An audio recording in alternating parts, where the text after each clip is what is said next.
Yes, indeed. Look at that. How's that, Computer Desktop Chronicles? That should be a better volume. This is my first time on Windows 11 as far as broadcasting, not totally. I am always on Windows 11. My Windows 10 machine I am gradually retiring. I just beat it to heck over the past 3 or 4 years. And I actually have a lovely MacBook Pro that will be coming into service real soon. And everything you see me doing on Windows these days will also be done on the Mac. And even discussing, discussing those issues are kind of what I'll be doing now. So I'm going to do a quick run through my to-do list. This is not the one. This is my home page. So I'm going to go out of this one because I don't need that loaded at all. So what I'm using here is my main journal, and I have my to-do list down here from my last article I created. And yes. But are you filming or? Yeah, this is a live broadcast. Oh, you got my... So you're live streaming? I am live streaming. Follow me on TikTok at ThatGayOtaku. I make bracelets. Speaking of which, I made one for my dad. Well, thank you. This is awesome. Pac-Man one you asked Excellent. for. Thank you so much. This is my Pac-Man bracelet. Look at this. You're holding it upside down. Oh, so we got Pac-Man chasing the blue ghosts. Oh, I'm a very lucky dad. And I also made this rainbow one, but this is for me. I need to learn how to switch to better full screen here. Yeah, you do. Anyway, bye. Bye. Thank you so much. You're welcome. This is a very low pressure, low expectation video. So I'm just going to run through a to-do list, get the install going so you can see the new install. It's really awesome. It's worth it. It might sound boring as a lead up.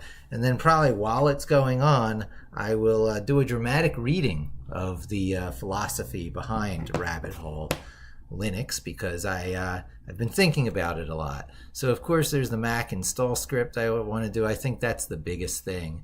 This black ASCII rabbit, that's already done. You'll see that on my social media. Also for other social medias. Oh yeah. So during the install, I'll mention this. I have all the right output showing. I've brought it all down under control from that scrolling mess it used to be. But I still want to add some output for the GitHub repos that I clone. And that is too much to go through. I don't need to go through this stuff point by point.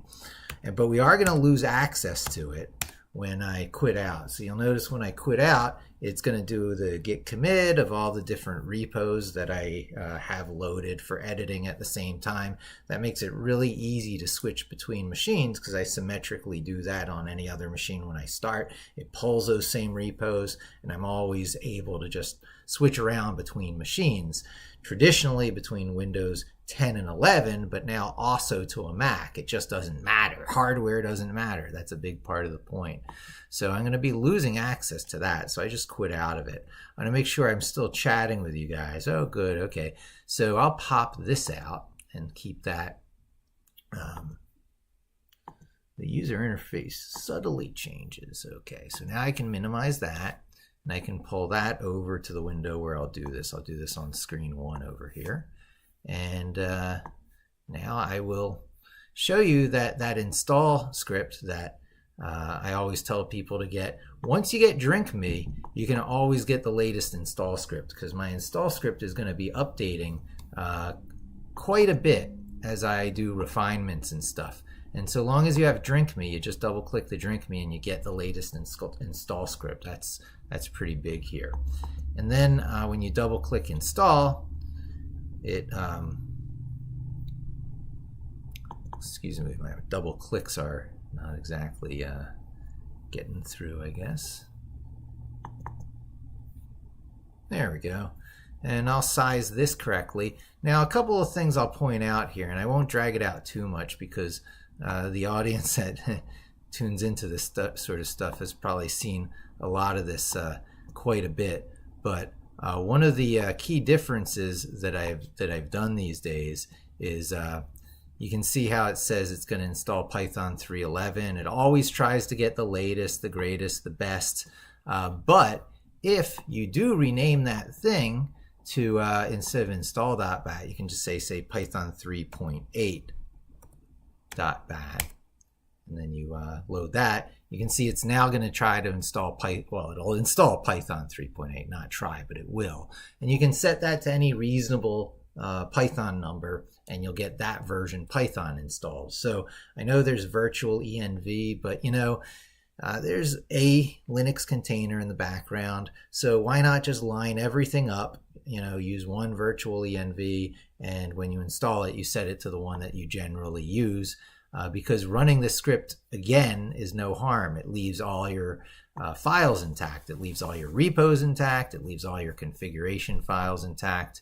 So I'll just delete that, and instead of renaming it, I'll just fetch it again. That's how the drink me works. So now let's get to business. Start running the script, and I will resize it just so that we can see each other here while it runs. And I'll show you the three screens. I mean, they play kind of a marketing function more than anything else, but this tells you about the overview. And more I'm adjusting Rabbit Hole Linux to be for running Jupyter. It's for running Jupyter Lab, having a Linux version of Jupyter Lab. And I will step through the screens. This one here tells you a little bit about the configuration and a little bit of that marketing hype. It's better than Anaconda, for systems automation. It's better than Docker for the ease and admin ability, and it's better than Jupyter Desktop. I should probably mention the MSI installer. Nobody knows what Jupyter Desktop or Desktop Jupyter is. That's a version they give out on GitHub that has the Microsoft installer and a Mac installer, so that you don't actually have to do the whole Anaconda or use a whole Docker image. They actually have a self-installer for each, proprietary OS. But it's better than those because it's portable code. There's going to be a lot of talk about that as I kill time during the install. And it's better than the cloud for privacy. You can use your own VPN to cycle your IPs. Availability of packages. The cloud doesn't always let you install everything. And for browser automation, because browser automation is either impossible on the cloud, or you got to use special cloud services that charge you extra for it. And, I load this up with jokes. The time has come to get on standard tools. The walrus never said, quote the carpenter. So, I try and really wrap this in a whole Alice's Adventures in Wonderland kind of thing. I guess I'm chopping a little off at the top. I got to watch the size stuff a little bit because I'm resizing it so I can still see the chat. I guess most people it won't be an issue because it'll come up full screen. And then the third one, last chance, and it really explains as clearly as I can make it that it'll replace any Ubuntu 20.04 slots that are currently used, which is the default for WSL. Anything else that you have will be left untouched, and it tells you about where it's going to be accessible. And the rules of Wonderland, it tells you how it's going to create a shell icon and how double-clicking it will open a terminal, but you no longer have to. That's a pretty big deal now. It took me a while to figure that out. And enjoy genuine Linux and genuine Python, Linux Python. And then how to get the Jupyter icon. That makes it really pretty. Okay, so anyway, you do that and Alice starts falling down the rabbit hole. Now this is going to take, I guess, a little bit of time. So we're on Windows 2000. We're on Windows 11. So I actually can resize that font and make that a little bit smaller. If you have any questions, you can certainly chime in. But I will be moving this a little bit over here because I am going to share with you my phone. So I have a little bit that outputs here, right? I cut down all the nutty, crazy amount of output that was being produced. So it tells you have time to, look around while you fall. I kind of quote some of the Alice language here. After such a fall as this, you will think nothing of switching hardware. Speaking of hardware, I plug in my phone. And welcome to my phone.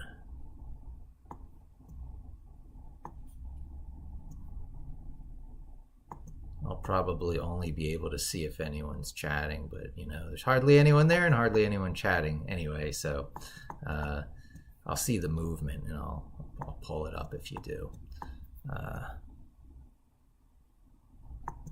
Okay, so anyway.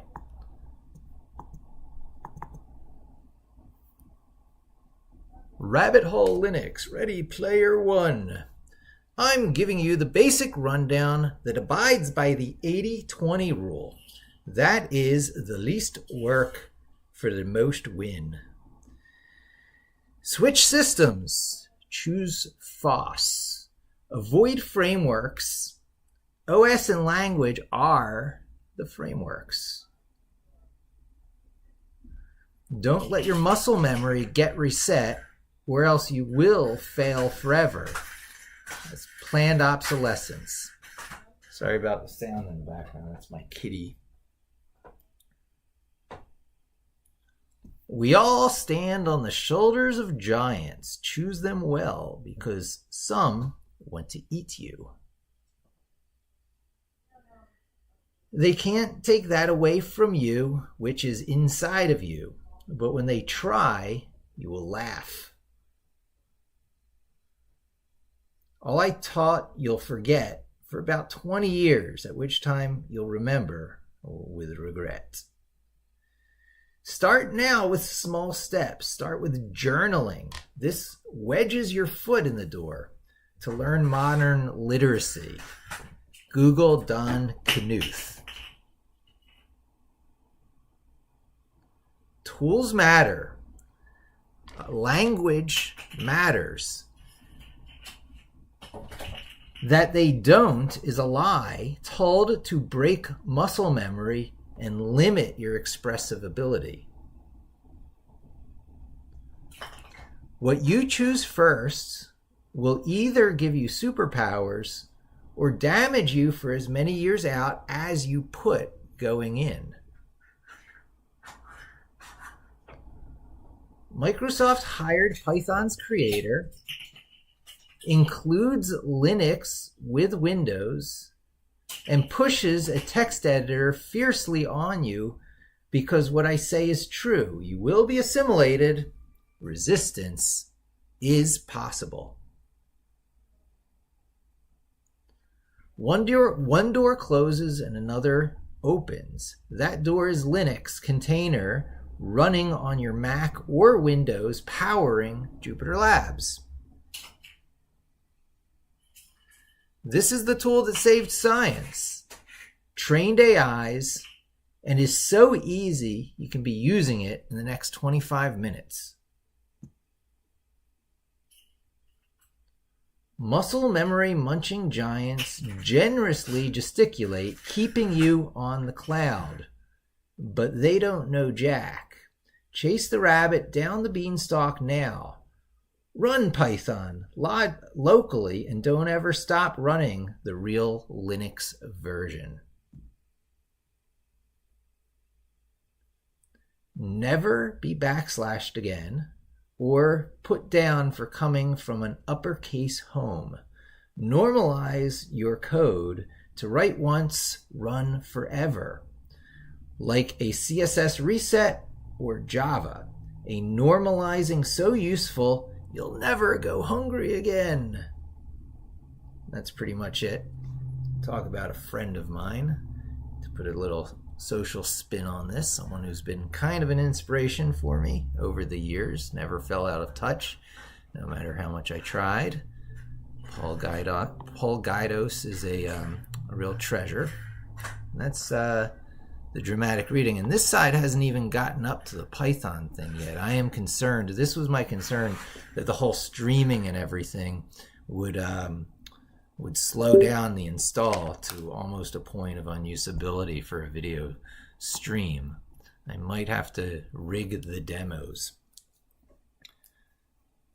It's even part of why I switched to Windows 11, because it's even slower on Windows 10. But what's going on in the background here is the whole, apt update, apt upgrade, and after it's finished those, then it starts the Python installs and stuff. So we should see that going on here in a moment. I apologize for the noise. It was like all quiet and stuff, and as soon as I start actually doing stuff, everything happens. I'm very grateful for it, but my kid wants to talk. My cat suddenly starts playing noisily, but it's not like this is moving that much, so we'll just let it proceed. I can't even go into my journal. See, my journal goes offline during this process as well.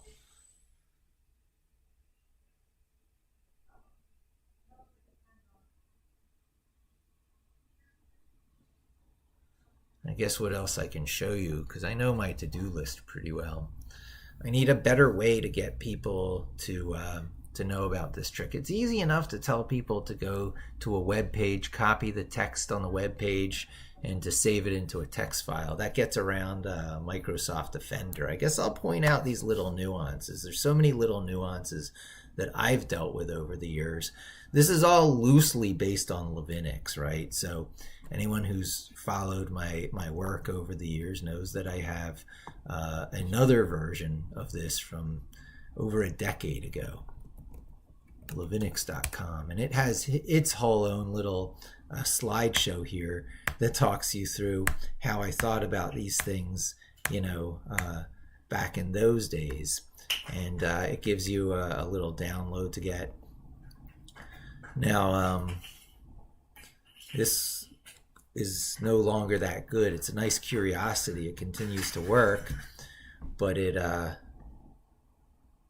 it's too slow. Here I am on the new stuff that's taking so slow to install, but this is slow to run. It's not really a viable platform for real development work anymore, but Windows subsystem for Linux totally is. And on the Macs, there's something called multipass, or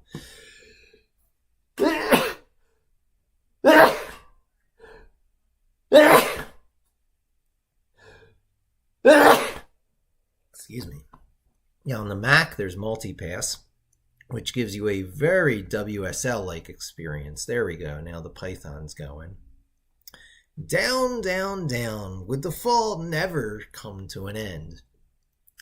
So I am totally aware of what I am asking of people in order to take this approach. I'm thinking maybe I tell them to just go get a cup of coffee or something.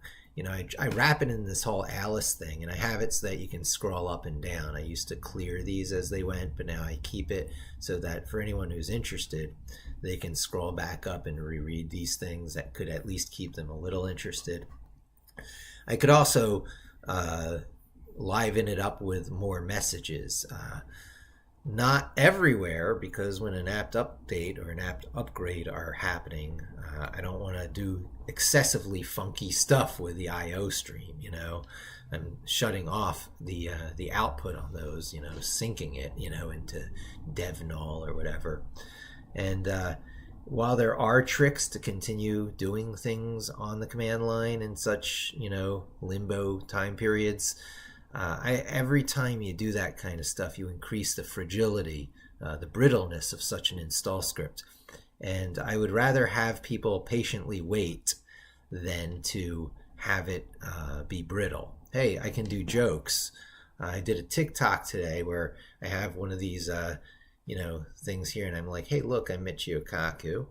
And then I'm like, now I'm Carlo Rivoli. It's a very, very geek joke. I don't know if anyone will get it, but let's see. There we go. Oh, and it jumped through a couple. I might have a little bit of a buffer thing going. So it grabs some stuff out of the Debian package management system. And so I try to educate people here, falling past 60,000 plus app installable packages, grabbing a few. NeoVim, you will You will type with a. Oh, I got to change that to sigh. You will type with a sigh, and ages hence, NeoVim made all the difference. Because, it isn't just about Jupyter. After I get people on a really good version of Jupyter, after I get them on a Linux Python back-ended Jupyter, I'm going to try and take them the next step. So I make sure that NeoVim is on the system so I can get them journaling and, having a text file, text editor for life. I also install Chrome because, I'm an SEO and a lot of my best tricks have to do with browser automation. And the fact you can do browser automation under a Linux container like this is just stunningly amazing. You can do it with the browser showing, so you can see it doing things in front of you, or you can hide the browser entirely and have it look and feel entirely like a Linux command. You've got a Linux command and it goes out and browses something with a real browser, not just a simple HTTP request. This is for the more advanced stuff, the creating of screenshots, the rendering of JavaScript, kinds of things that you have to do more and more often these days that are really difficult with, say, the request library. So that's why I include Chrome in this. And then PyPy. Falling past 300,000 pip installable packages, grabbing a few. So this is my messaging, you see. I cut down all that really long scrolling it used to do, and now I'm just doing, a figlet here and there on some of the highlights, trying to, educate people a little bit as it goes.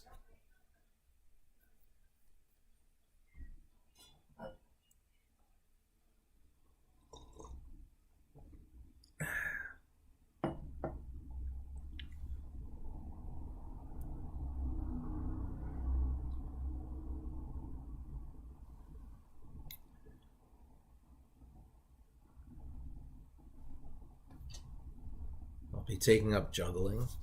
It's more aspirational, but so many things are aspirational now. So many things that are aspirational are becoming more achievable now, right? So in the spirit of things becoming suddenly more doable, because you don't have to go Google them anymore. You just, try a few things in your editor and the AI kind of steps in and, suggests stuff. That is a game changer, having Copilot there is very, very nice. But, some things on my to-do list are to get certain AI parts out of it. Or, I mentioned the browser automation.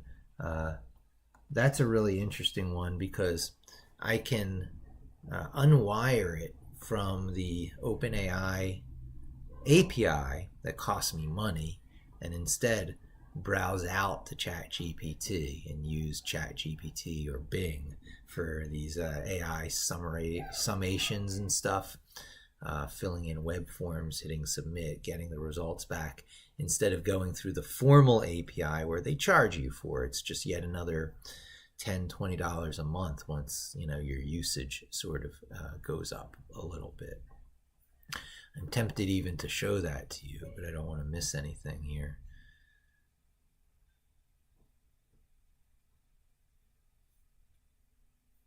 Yeah, I'll do it.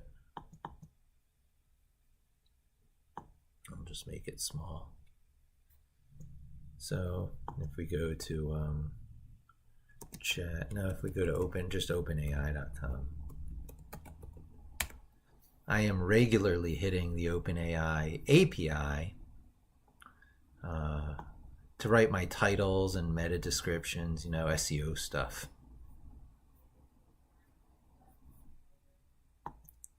Oh, goody, I'm still logged in.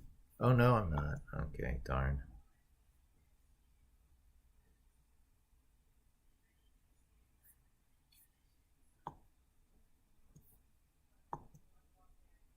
Oh, good, I am logged in. Excellent. I can show you my usage and you can see why I'm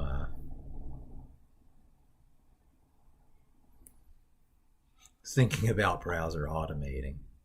Stuff costs. Oh, there's Node. Node is installing. So whereas with the other ones, it was like, 60,000 packages, 300,000 packages.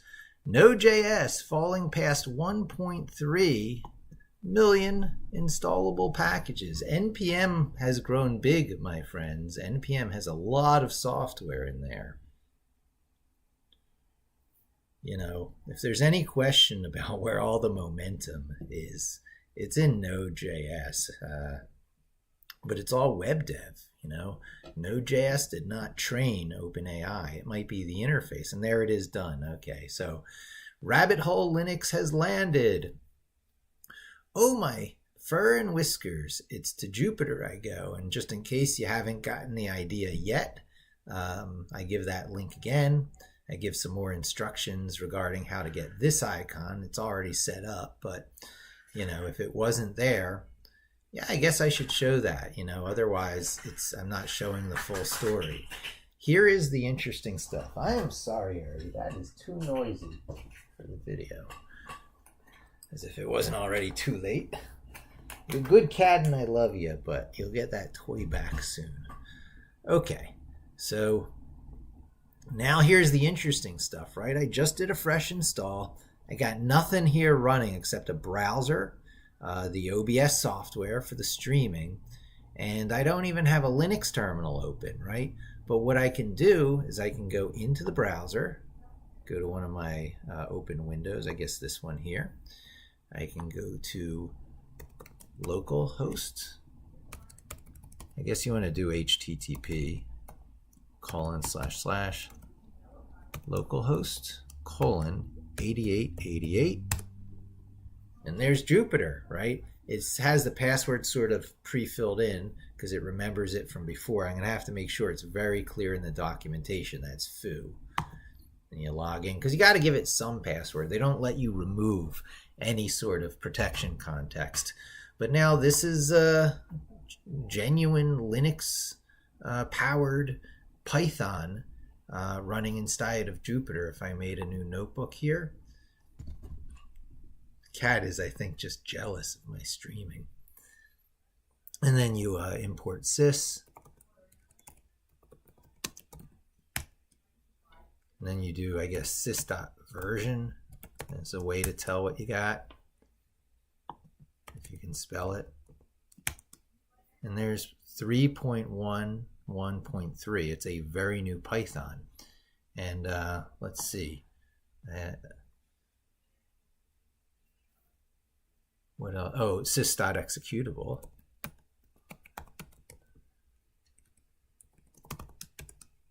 And you can see /home/ubuntu/pyenv/bin/python.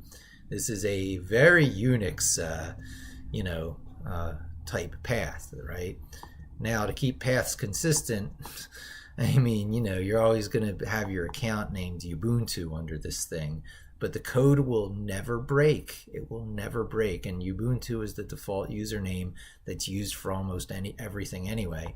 And even though this is a Python 3.11 env, I'm always going to name it pyenv, so every path to everything you ever do doesn't break. Now I'm going to show you the interesting things that make this work, because this is not usual. Let me see if people are still there. I'm sure I'm mostly talking to myself. Maybe there's a couple of you there. Oh, this is not the one I want to look at. I want to look at the browser one. Doop, doop, doop, doop, doop. That's this. Oh my goodness, there was up to 3 people, and then there was some negative people, and now there's 0. Okay, well, this will still be available on the as a video, so it's fine. It's fine. I don't need live people all the time, but this is working because of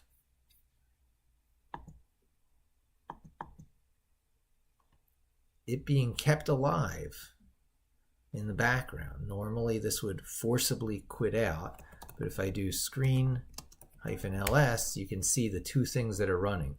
Jupiter itself is running as a systemd service. This is being started under the context of Linux services. So if this ever were quit or killed out, it would just pop right back. I could actually do that.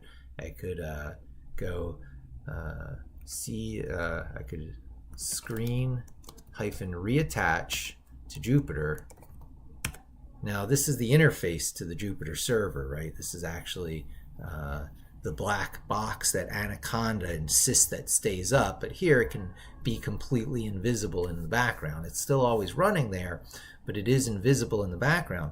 But if I Control C out of it, shut down this Jupyter server, yes.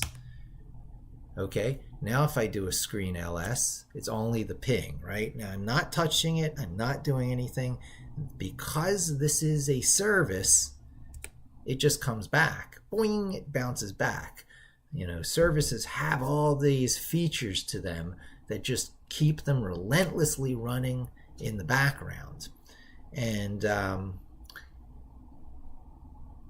except when you close your last Linux terminal, because Windows freezes everything if you don't have a Linux terminal open. They say it's because it's for testing and development. It's not for running a real server. But you know, you need that real server if it's back-ending Jupyter. So I had to turn it into a real server and overcome its sleeping. So you see this other one, ping there. If I did that same going into it and Control-C'ing out of it, it would be dead. Watch. Screen reattach to ping. And here is ping running. It's not showing very much of the ping screen, but if I Control-C out of that, and then I do a screen ls again, there's Jupyter. Now usually after 5 seconds or so, if it's a service, it'll spring back. That ping is not coming back. And thus, even though Jupyter is running, now's the demonstration. A console is open, so if I go to Jupyter, oh, I was going to show you how to get a Jupyter icon. I lost my Jupyter icon. To get a Jupyter icon, you go to your Jupyter notebook. See, the connection server was lost on this, but it should be back now because Jupyter's running again. We just do a refresh, unless it changed the IP on me, or the port on me, but it didn't. There it is. See, it came back, the service sprung back, Jupyter's back. But now this is the thing I was overcoming. Because ping is gone, if I close this last terminal, the 8-second rule applies. 1, 2, 3, 4, 5, 6, 7, 8. Well, I won't wait. I'll just do a Control-R to try and refresh it. It's not going to work. Oh, look at that. It's working. There. Error, loading, theme. See, failed, right? No matter, see it, it's the right address, localhost 8888, right? It just is dead because Windows froze systemd. Background Linux services don't continue to run when you close your last Linux terminal. That's really a problem. So, how do I solve it? Well, I solve it by making it so that when you open a terminal,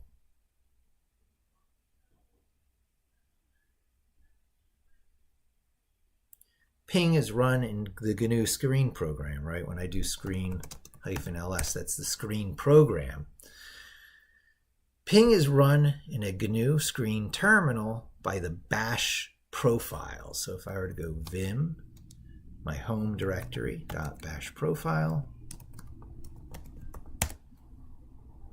you'll see every time I open a terminal, it makes sure that, drum roll please, was I in the wrong directory? Is it me? Yeah, I must have, oh yeah, I didn't do a tilde before that. That was from root. Silly me. Ugh, okay. Vim tilde forward bash profile. That's more like it. So there it is right here. If there's not already something called ping, a screen, if there's not already a screen named ping, then it will run ping very much like a service, but not really as a service, right? This hyphen DMS makes GNU screen things run like a service, but it's not formally and officially under the systemd API, right? Because it wasn't run from a file.service from inside that directory using, a systemctl start or enable and all that stuff. So it's just running in a GNU screen named ping. It's running the ping program in interactive mode every 5 seconds, and it's pinging the same IP that Microsoft does for some other purpose somewhere else. I actually turn off their ping and turn on my ping. My ping is more useful than their ping. So I'm not doing any extra pinging than they're already doing. I think mine's set at 5 seconds. Theirs was set at like 6 seconds. I might go back to the 6 seconds. So from their perspective, my ping's going to be identical to their ping. It can never be double run here. If there's ever sort of dead ones, this will get rid of the dead ones. So this is a very clean way of doing it. And so a terminal just has to be open once to have a service-like thing forcing the real services to stay alive. And that's what's going on here. It was not easy. And in fact, this was the first way I used to run Jupyter. It's kind of ironic because after all the work of making it a proper service under Linux, because Microsoft supported it, let's go the real way, they had this whole strange, it's a business decision.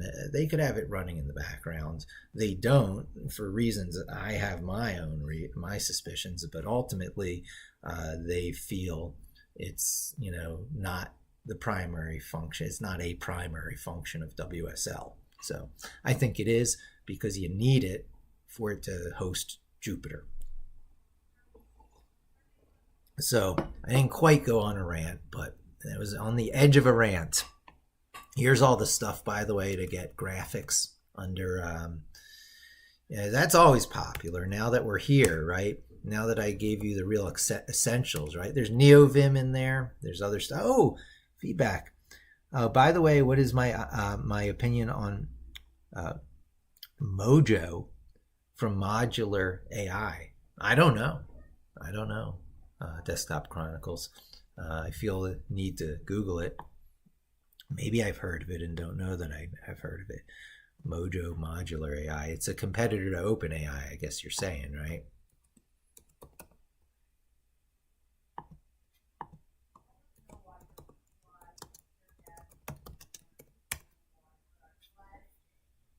Programming language for all AI. Yeah, I'll check it out. I don't know. I'll give you my opinion after I look at it. I am I don't want to be a Luddite, but now that Python is so well established, it's hard to not use it. I can see it's already very Python-like languages. Look, that looks like Python. How's that not Python? Struct. Okay, they got some different keywords for doing stuff. So it's filling in for some Python shortcomings, I'm going to guess, right? Yeah, combines the usability of Python with the performance of C. Yeah, okay. So this whole genre, I like non-changing APIs. So if they're starting and they're deriving from Python, yeah, go for it. I mean, it's like, embedded Python and the old PyPy and there's always another Python for some reason, and I'm just totally cool with that. It's an open source, free and open source programming language. So if there's room for improvement and the third party community is doing stuff to improve it, yeah, I support it. It challenges python.org to newer and better things. Like, that's how Async Await finally got into the product. So if they're doing something here that improves stuff fundamentally, I support it. I have not personally done enough of this kind of programming to, have any opinion. Maybe I will later. Is there anything else for me to demonstrate? The soft launch here was just to go through that process during a live stream, mostly for me to gauge how long things take for when I do this for real, for general public consumption. If I try and make it slick, oh my god, I might have to try and do this stuff as like slick, polished, high production value in order to get the general public on it.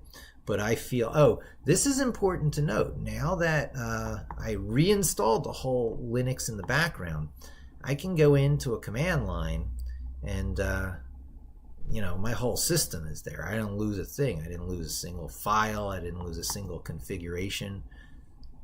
It's just all there. In fact, I type all. Watch this. This is my startup process now for editing all my things. I start to market the system that's sort of back-ending this, right? The chopping system, right? Chop the YAML.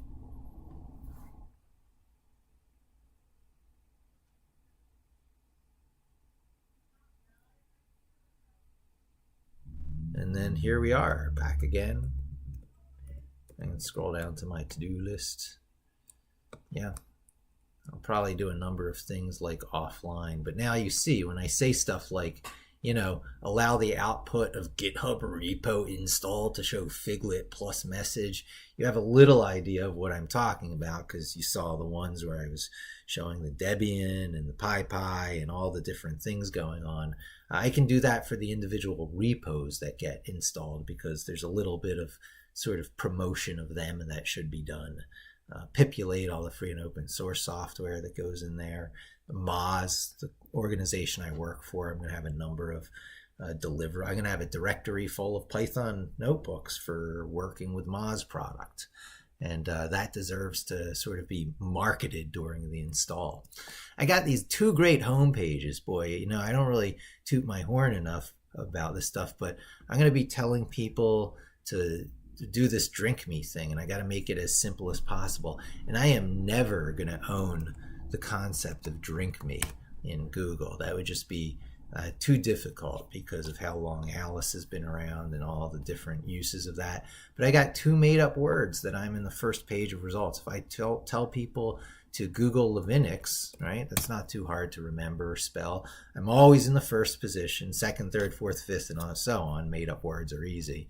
But then there's also pipulate, another fairly easy word. It's like populate, but with an I instead of an O. And again, I'm first, second, third, fourth, fifth. So I can really make the drink me scripts easy to find. So if I just tie the concept of rabbit hole Linux closer to pipulate or Levinix, I can start mixing these terms together and go, yeah, to get rabbit hole Linux, just Google on pipulate, Google Levinix, and get the drink me script. You'll click down on it, and then I'll have the white rabbit, and the rabbit that I started talking about more and more sort of run across. I have a logo for the thing. I'm super glad, for example, that I can invite you into my phone because I do a lot of my thoughts in this sort of meme-like thinking. I try and keep most of my stuff to, squares, Instagram style squares, and easy to read. Some of it gets pretty dense, but when I can make it easy to read, I do. I've got this other stuff that, I'll share you into stuff now and again when it's appropriate. But the rabbit I was talking about, right? This has to be enticing people in, looking a little bit old school, but implying a little bit new school, right? So there's this video game out there called Undertale that people are playing, have been playing, and there's a lot of willingness to accept an old school user interface if the rewards are big enough. And, touch on the old school hacker, mystique a little bit. So my plan is to kind of have this little ASCII rabbit running across all my different websites. So no matter where you go, no matter if it's Pipulate, Levinix, or my own Mike Levin site, there's going to be the ASCII rabbit. All roads lead to rabbit hole Linux, right? There's no way to not be falling down the rabbit hole. That's what I'm going to try and get to. And that's the cutting the catapult ropes. I talk a lot about cutting the catapult ropes. That's what that is. Oh my goodness, there's people here. Well, if you got questions, you're going to want to type them to me because I almost said everything I want to say. There's always more, and I am happy to go on. I'll read a little bit more through my to-do list on the screen that you're on, because you're on this screen, right? Okay, you are on the screen, yep.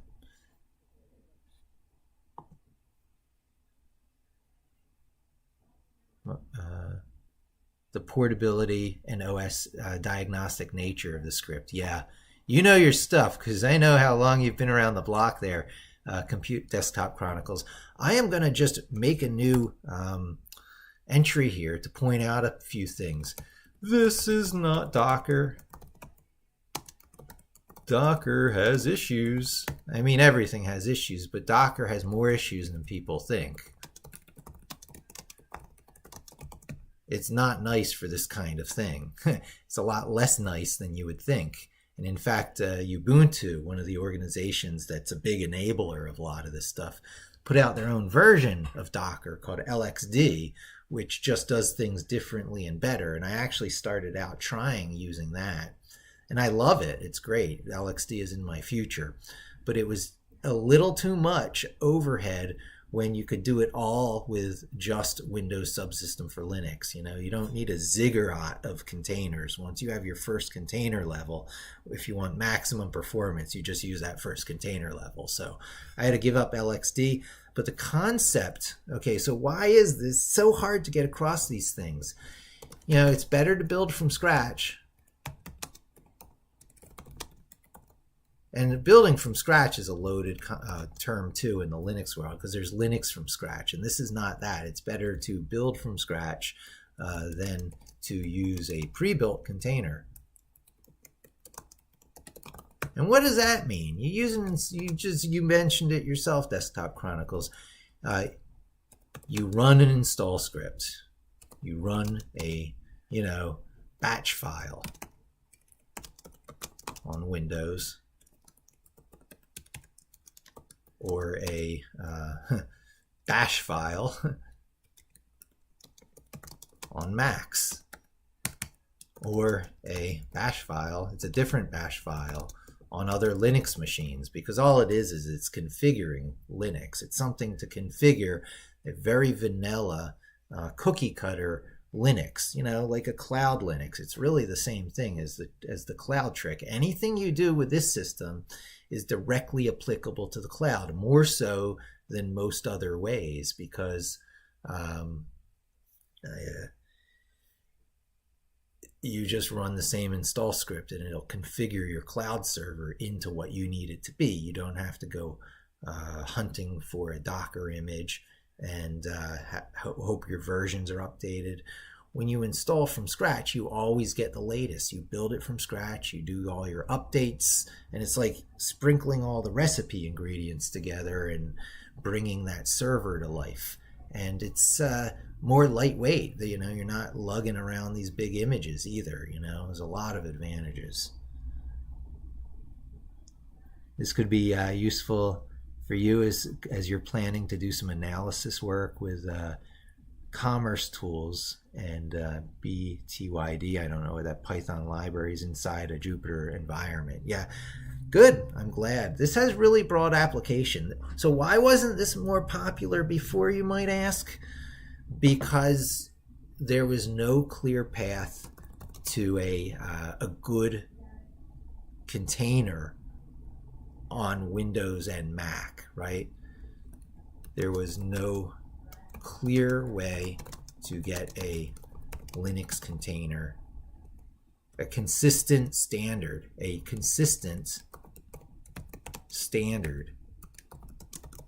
Linux container against which the exact same, see, there's an exact sameness about all this, that the exact same install script will work with. Now, one of the distro community's favorite sports is to put down Unix. It's always with a yeah, but. They will put down, it's not Unix, to put down Ubuntu. I'm sorry, I misspoke. So almost every distro discussion starts with, Ubuntu used to be the king of the hill, but however, they were and are and continue to be consistently king of the hill, that their Linux container is solid. And if it's not, you use Debian. It's not for one reason. That's another important thing here.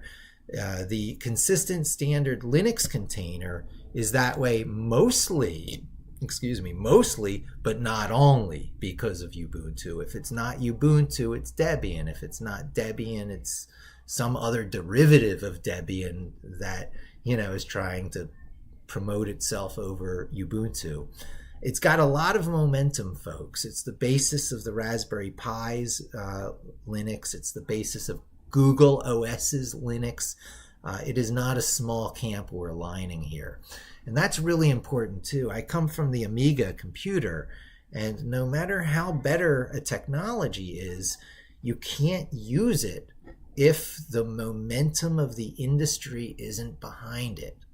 You have to be with the forces that are compelling things in certain directions so you can surf it.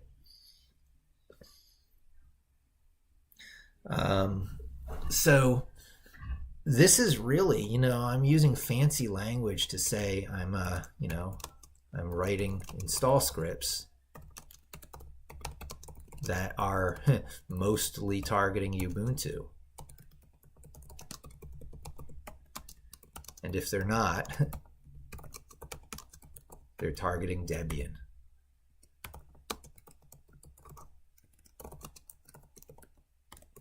There's other sub-stories. One story leads to the next, right? So there's lots of attempted solutions out there to do this even more formally. The Snap Store, again from Ubuntu and Canonical, right? The same people who make heavyweight solutions unnecessary are promoting heavyweight solutions. There's a lot of humor in this. So they have the Snap Store. But the Snap Store is a Docker technology. And then you have the ziggurat of containers again, and you don't need it. It's overweight. It creates difficulties in communication between the pieces. They have this thing called compositing. And there's these very strange non-standard APIs you have to abide by. So you basically have to be a circus performer to do things that used to be easy. Yeah, looking forward to the Mac version. As you can see, it's at the top of my to-do list. I'm really hot on it. It's just, one of those things like once I start it, I think it's going to be one night's worth of work, but honestly, one thing leads to the next, and I'm going to be in it for a week at least. So I haven't had the courage to do it. I've done a lot of Googling on it, and I only have one unanswered question. There's a lot of answered questions. I can communicate between the two sides in order to do the localhost trick. If it's not the localhost trick, it's these bonjour addresses. If it's not these bonjour addresses, it's host names. There's a lot of ways to get the Jupyter communication. That's really important. But what I'm not sure about is protecting your repos and protecting your config files, because on Windows subsystem for Linux maps everything in through this kooky /mnt. It's kooky, but it's formal. They go in through the mount directory. So they mount your C drive under the /mnt directory. It's actually quite clever. And so you can create symlinks to say this address is actually this address, and this address is actually this address. So you can put all your config files over on the proprietary hosts, side, which, I'm all about not the proprietary stuff, but this is one of those cases where it's really a gift, because now you can be completely free about just wiping out your Linux left and right, changing versions, changing Pythons, changing whatever. and all your repos are stay safe, all your config files stay safe, your Git configurations, it's great. It's great. So it's so great, in fact, that when I do go to a Linux laptop, and I plan on really having a Linux on the metal. Nothing's on the metal anymore. They all have these layers, but as close to a Linux on the metal laptop as you can get. I'm going to miss the proprietary operating system side. I hope the Mac version is as good. I suspect it will be. Let's see, is there anything else?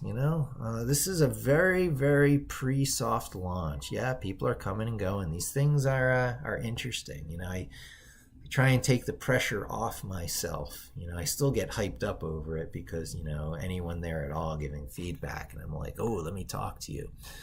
But I got a lot of just little touch-up rounds to go. I don't need that NVIDIA. I thought I was going to have to update a driver.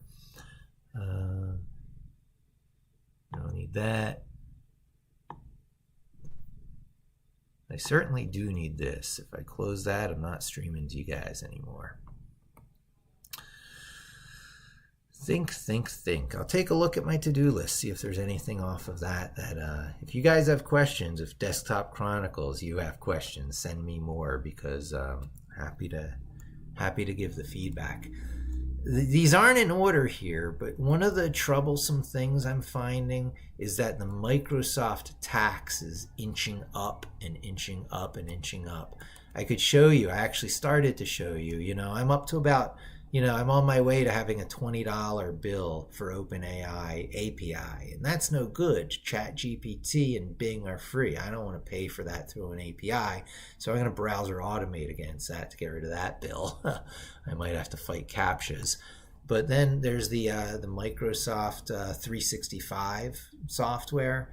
I want to stay on it a while because I want to see their OpenAI integrations, right? Because PowerPoint is now designing slides for you, and Excel is extracting business insights for you. So I want to see that. But as soon as I understand it and they've done their first round of tricks, I'm going to get rid of that $100 a year tax.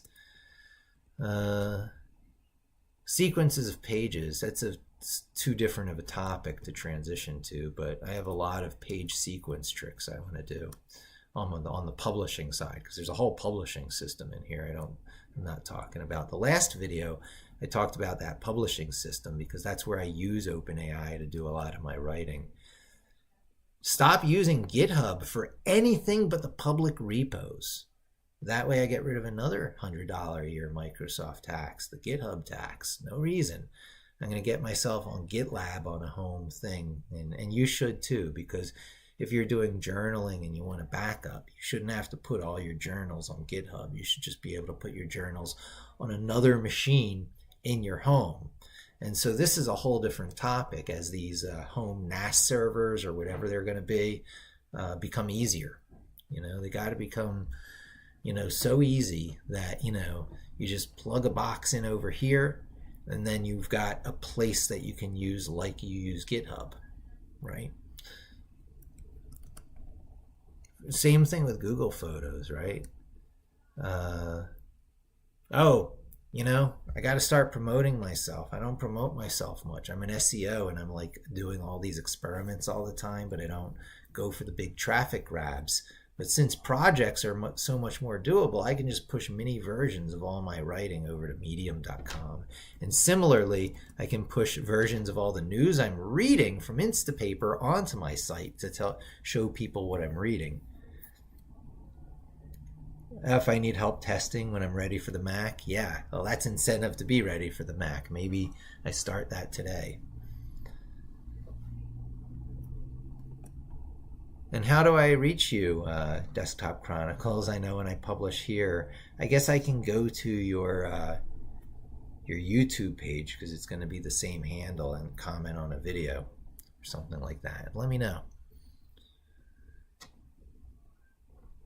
Oh, NeoVim, yeah, get rid of one more. As much as I like Copilot, as much as Copilot's really awesome, I mean, you can even see it trying to auto-suggest here at times. Um, as much as I like it, it's another $100 a year Microsoft tax. So that's one, two, $300 a year that Uncle Bill's worked me up to. And I don't like that. That's what this is all about, right? This isn't about AI changing our world and our life. This is about Microsoft and companies like them getting more money out of your pocket. So Amazon is promoting Code Whisperer. It's supposed to be free. Google has one. I'm going to see if I can get those into NeoVim sometime soon. Zapier. Zapier is an interesting thing because there's a lot of OpenAI integrations. First, whoa,